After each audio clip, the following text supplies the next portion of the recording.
European governments are stepping up their efforts to accelerate the shift to electric vehicles by offering generous incentives. In the UK, the government is proposing discounts of nearly £4,000 on new EVs. While welcomed by some in the industry, the scheme is raising concerns about who really benefits, especially with China's rapid rise in the global electric car market.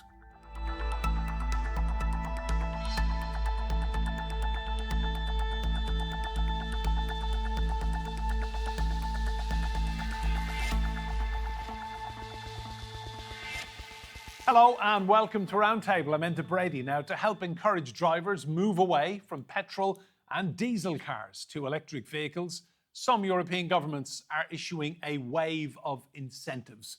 But with Europe lagging behind on EV infrastructure, can it cope with increasing demand? Europe wants more electric cars on the road and fewer petrol and diesel ones. To help that happen, some governments are offering big discounts. In the UK, drivers can get up to £3,750 off when they buy a new electric car. The aim is to cut carbon emissions and push forward with climate targets. But some consumers are being put off by the high costs of buying an EV and lack of charging points. In 2024, just over 1.45 million new fully electric passenger cars were registered in the EU. This was a slight drop from the year before, which was 1.55 million. But the total number of electric cars on EU roads still increased by more than 32%, reaching 5.87 million. Electric car usage varies widely across EU countries. In Denmark, more than half of all new cars registered in 2024 were fully electric. In countries like Croatia, Slovakia, and Poland, the share was below 3%. There is also another concern. Where are these cars coming from? Chinese companies like BYD and Geely are now selling more electric cars across Europe, often at a lower price point. Without stronger trade rules, there are fears European money could end up helping foreign brands instead of local workers and factories. The EU plans to stop selling new petrol and diesel cars by 2035, but the UK recently pushed back its own ban to 2035 after originally setting it for 2030. So what are the obstacles facing Europe's ambitions to electrify its roads? And how quickly can they overcome them? Well, let's bring in our guests for this one. In Copenhagen, we have Peter Bardenfleth-Hansen. He's a former Tesla executive, now an e-mobility expert and board member in several mobility companies. In Dublin, we have Geraldine Herbert. Geraldine is motoring editor and correspondent at the Sunday Independent newspaper. And I'm delighted to say here with me in the studio, we have Lars Sexton, who is a former racing driver, and Professor ManMohan S Sodhi. He's a professor in operations and supply chain management at the Bayes Business School. That's at City University of London. You're all very welcome to Roundtable. Geraldine, to you first, talking about pricing, how much will these subsidies matter? Will they make a difference in terms of enticing people to buy an electric vehicle? Yeah, look, I think it's no doubt if you reduce the price of something, you make it more attractive. I think the question for the government is spending this money actually going to give you what you want to achieve, which is an increase in sales, or would the money be better spent in the infrastructure or maybe in the company car market rather than the passenger car market? I think the question for consumers is it price that is putting them off, or is it concerns about battery longevity? Is it concerns about changing your lifestyle, about not being able to go from A to B with the same ease and convenience you can do in a petrol or diesel car? So I think they're the questions around it. It's no doubt if you reduce the price of something, you make it more attractive, but do you get more, do you get as much bang for your buck as you do if you spend it elsewhere? Peter, that's a very good point Geraldine raises about infrastructure. Give us your assessment of who's doing well in terms of the charging and the EV infrastructure across Europe right now. Well, infrastructure has been a hot topic for the last 5 years. Although in the last 24 months, there's been a lot of consolidation, and the big players such as Ionity have really consolidated. You're also seeing the French Electra, who recently closed a huge round for further investment into EV charging systems. So there's a lot happening, but there's a lot of consolidation going on because the margins are relatively meager. And it is a market that obviously depends on EVs coming onto the road. Now, they are coming in a big way in certain markets, but there are also markets that are slowing down. The likes of Germany is not as quick as had been expected. The same can be said of several of the Southern European markets. But the most obvious places to look are things like Norway and the rest of Scandinavia, where EV sales have surpassed over 80 to 90% of new car sales. And of course, that really does play in to the need of very substantial infrastructure to be built out. So therefore, those type of investments are to a certain extent a safe haven. Thank you, Peter. Mohan, talk to me about the UK government's strategy here. Is this money well spent giving these subsidies? First of all, I would question what strategy. The government is trying to do things to show it's doing something, but there is no coherent strategy simply because the numbers don't add up.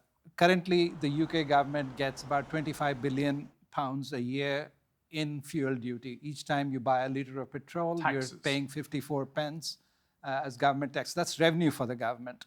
If all cars were to go electric, you would lose that. Secondly, to build up the infrastructure, to build the charging infrastructure, and then also to increase the electricity generation capability, the government needs to spend at least 110 billion pounds over the next 10 years. So you're investing money to lose revenues. I mean, that's, even if the government had nothing to invest and it was all private, like the kind of companies Peter is talking about, the government still stands to lose 25 billion pounds a year. And this is a government that's going after the fuel for older people and trying to save $1 billion here, $1 billion there. Losing 25 billion in a year in one single chunk, it's not going to work out very well. So they're doing the next best thing. You can call it strategy if you like, which is show that they are doing something in every direction, trying to cut the budget deficit on one hand, and then showing a little bit of subsidy to the consumers, which actually is subsidy for the manufacturer. So just showing a little bit of everything, saying, okay, look, we are doing what we can. So it's purely political strategy, not a coherent, thought-through strategy. Thank you. Lars, tell me, some people are saying that these subsidies are all about keeping the Chinese out of the European market and boosting homegrown manufacturers. Is that what you're thinking here? I've seen more BYD cars in the last week than I have ever. You know, I seem to see them nearly every day on the road. So I don't think the Chinese market's being kept out. I think this subsidy, as we were saying, it's very much, it's an effort, it's something. But if you look at the amount of people that are fortunate to buy new cars in the UK, that's a very small percentage. Of that percentage, how many of that percentage are going to go electric or petrol? So yeah, it's a gesture, but I think in terms of keeping the Chinese market out, my experience of China, they are way ahead. Really? And tell me, in addition to seeing the vehicles, we're also seeing a lot of their dealerships around. They're popping up everywhere. Yep. And the experience, I think we all want convenience. We buy convenience day in, day out. At the moment, for me, the UK sector, it's not totally convenient to have an electric car. If you're doing the same journey every day and you know the mileage you need to do, or live in a city, not a problem. But at the moment that you've got to go outside of that, it's inconvenience to have an electric vehicle. And that's why I think maybe the consumer is not really jumping in with both feet at the moment. Geraldine, just come in on the issue of range anxiety and the whole kind of the mental torture and mathematics people go through when they're dealing with e-vehicles and working out whether they can get somewhere. The whole charging, that is a big issue still, isn't it? Yeah, I mean, I think if you look at the very new cars, the range has become, 400, 500 kilometers is almost standard at this stage. So that is more than enough for most people. I think the problem is exactly what's been identified there. Most people are not buying in the new car market. If you're buying in the new car market, great. If you're not, but if you're buying a second-hand car, you're dealing with an awful lot more reduced range. The other issue is, I think it's less about range anxiety and it's more infrastructure anxiety. It's when you're making those long journeys, having to plan around them. This is something that people don't do with petrol and diesel cars, and they don't see why they should need to change their lifestyle. So I think that's a big issue. But I think in terms of the infrastructure, if I could just make one point, I don't think we need to replicate the filling station network. That's not what we need. What we need is charging everywhere. When your car is parked, it should be charging. So whether that's at the supermarket, in restaurants, at the cinema. And I think we need a mindset change, therefore, in terms of what's actually required. I think a lot of people, before they buy an EV, think, oh my God, I need to have various different points along my route where I'll be able to charge from 0 to 100%, exactly like I fill my car. But that's not exactly the same thing. It's a different mindset that's required. But again, it takes, we need to educate the public. There needs to be awareness campaigns. And there's a lot more to range than just the mileage that's on your car. Peter, I see you nodding in agreement. Just come in on that point then about the charging stations. Yes, I mean the key here is what we call destination chargers. So basically, wherever you go, there'll be a charger. It doesn't necessarily need to be a fast charger like a DC charger. It could be an AC charger. Myself and my family came home yesterday from a 14-day road trip, albeit be that in Scandinavia, but we did cross 3 different countries in that 14 days, and in an EV, to be said. And absolutely at no point was there any problem in thinking, where am I going to charge? Because basically all hotels that we came to had a charger either on the site or very nearby. So you're also seeing that people are now choosing to go towards these destination chargers, and that's becoming a USP for tourists, for instance. So I think a lot of these destinations, whether it be hotels or whether it be supermarkets or the likes, are seeing that there is a positive point in putting up chargers, because that will attract people with EVs. And of course, that is a self-fulfilling prophecy then.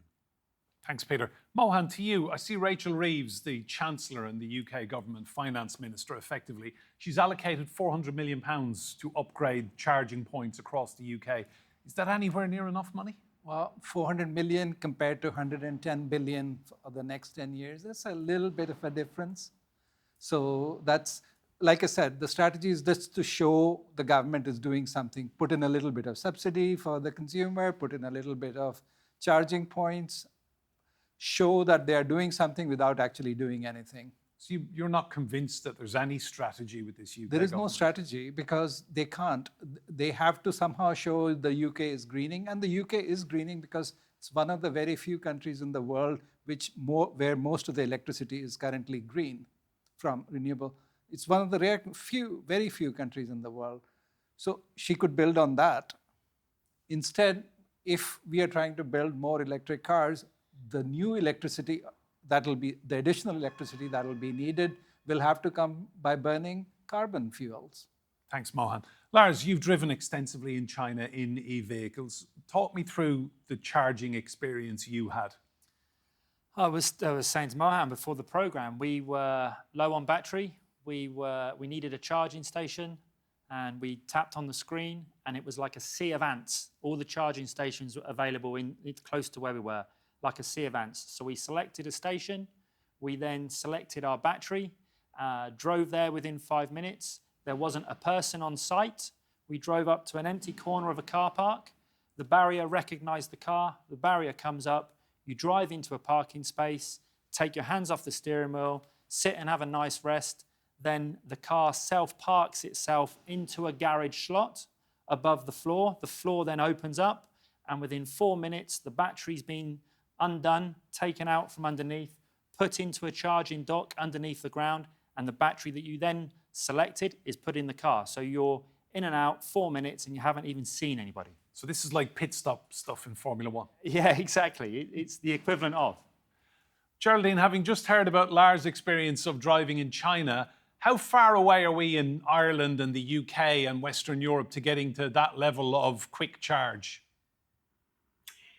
Yeah, I think the problem is we've been playing catch up across Europe. So instead of somewhere like Norway, where they sold, they decided to incentivize the cars and they built the infrastructure at the same time. So it was always happening in tandem. We've always just been playing catch up, and that's the problem. Like in Ireland at the moment, we're rolling out fast chargers, like super fast chargers at every 60 kilometres along the motorway. Now, this is where they're desperately needed because, we can have destination chargers and we can have trickle charging and slow charging when you're in, the restaurants or the cinema, whatever. But when you're on a motorway and you're going from A to B in a hurry, you want fast charging. That's where we really need to be putting fast chargers. So that's where the investment is needed and not playing catch up. And the problem is when there's a boost of sales, and sales have been quite good across Europe with EVs this year, the charging infrastructure is just not increasing to the same capacity. Peter, to you, talk to me about the second-hand market then with e-vehicles, because clearly people really want them brand new. What are you seeing trends across Europe in terms of second-hand EVs? Well, naturally, the first generation of vehicles, or we could say second and third, but basically, I think the first generation is probably the best one to look at here. Cars that came out in 2019, 2020 are now very much coming into the second-hand market. And if you speak to dealerships across Europe, including the UK, they are seeing a lot of second-hand EVs coming onto the market and being actually sold at decent prices and torn away from most of the dealerships, except my former workplace, Tesla's, which have had a somewhat rocky couple of quarters. But if we take those out of the equation, then most of the OEM secondhand EVs are sold pretty rapidly because obviously you get them at a cheaper price, yet you still have a relatively good range on the batteries that do not dissipate as quickly as one would have feared maybe 5 or 6 years ago. Peter, while we have you, you worked very closely with Elon Musk for many years at Tesla. Give us your impression of what's happening with the company now and him returning after his brief flirtation with politics. Well, he's definitely facing a lot of challenges. They just brought out their latest quarter figures, which were amongst the worst of the company's history. So there is a lot of catch up to be done.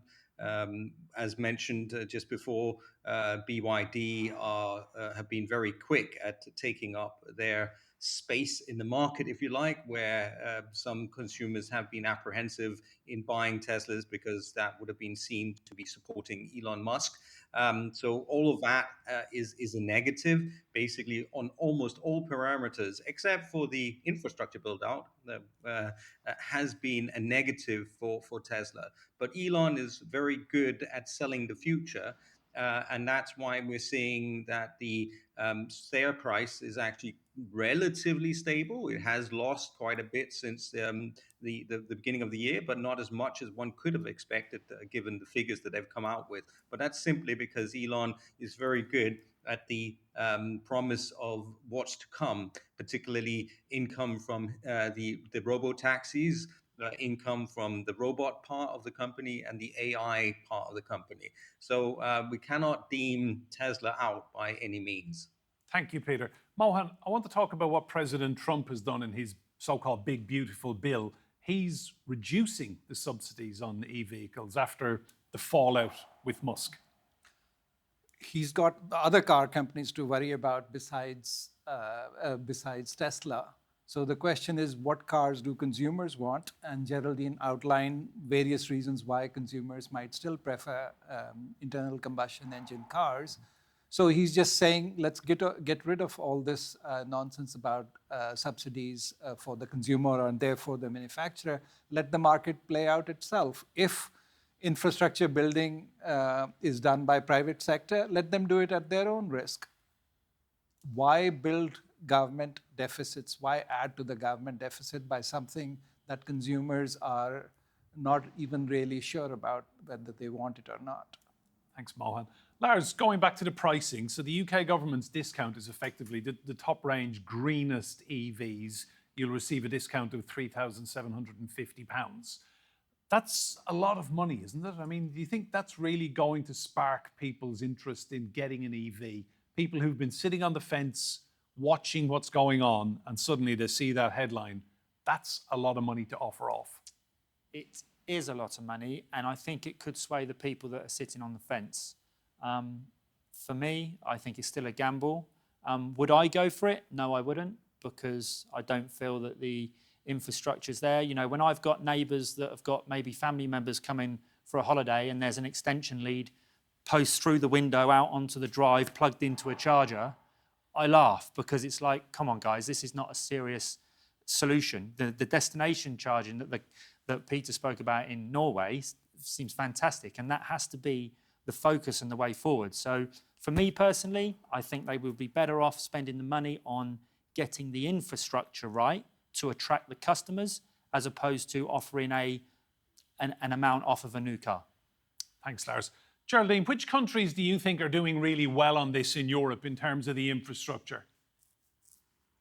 I think in Europe at the moment it's very much divided between Western and Northern Europe and then Southern Europe. So in Southern Europe, even in terms of sales, it's like around the 10% average, whereas in Western and Northern Europe, you're up at 30% and even higher. And then you have the likes of Norway. So I think it's a continent in two halves in that sense. So that is the problem. If I could just come back to something about the infrastructure, I think one of the things, if you look at Europe, nearly 60% of new car sales now are a combination of hybrid, plug-in hybrid and EVs, but actual pure EVs only make up 15%. So therefore, this would indicate that the consumer is willing to change. They want to move away from petrol and diesel. But I would say that it is the infrastructure, because obviously with plug-in hybrids, you don't have to worry about that because you have the backup of a petrol engine. And with hybrids, you don't have to charge at all. So that would indicate that it's not price, because these cars are not cheap. So therefore, it is an infrastructure issue. And I think that's where the money needs to be spent. Peter, you're in Denmark. You've mentioned Norway, and Norway keeps popping up here. Give us your assessment of the Scandinavia and Nordic countries. They're all clearly way ahead of where we are in the United Kingdom. Yeah, on average, it's if you even if you don't have Norway in the equation, it is above 60% of new car sales that are pure EVs. And of course, it is very much a lighthouse comparatively to the rest of the world, for that matter, because you can see a country such as Norway, which does have a very varied geography and varied climate, and not least a lot of mountains, that having an EV actually does function under such circumstances as well. But it can only function with the right infrastructure in place, of course. And those investments have been made. However, it has to be said that most of those investments, particularly those that were made by the state initially in Norway and Sweden, they were made in AC charging. So you know, the lesser of the charging speeds, if you like. And basically, that's also what Elon initially thought when he brought out the first Roadster in 2008, that people didn't need anything fast, because you were driving from A to B. So and most people don't drive more than somewhere between 70 and 120 miles a day. So why need to have this huge investment into DC charging? Now he did take a wrong thought on that, and in 2012 decided to bring in supercharging, which of course then set the standard for everybody else in relation to DC chargers. And that is something that you're seeing right across Europe, but most definitely across the Scandinavian markets. And you're seeing a lot of players within energy investing into that infrastructure, because of course there is a huge potential for the future if all vehicles eventually do become EVs. Thanks, Peter. Mohan, to you, just looking at the situation as it stands, the Chinese, I notice, are very confident about their place in Europe, in this marketplace. So much so that the boss of BYD has described this UK subsidy as stupid. That was their one-word assessment of it. They seem to be unstoppable. They are unstoppable. Making electric vehicles is much easier than making a regular internal combustion engine car. The Chinese already have the manufacturing capacity, and making simpler things with the labor they have makes them more competitive. On top of that, the investments in electronics means they are as far ahead as where Tesla was before. So they're not behind, they're actually ahead of others. So I don't know, it's working for them. For their country has its own strategy. Our country needs to have its own strategy, but the two strategies need not be the same. Lars, final point to you. Do you really see these UK subsidies making any difference at all, or will this be a government policy that gets swept under the carpet and forgotten about? I personally don't see it making a big difference. For me, as we discussed, the difference becomes in convenience, and you get that in China, you don't get that in the UK. So yeah, for me, no, not much difference at all.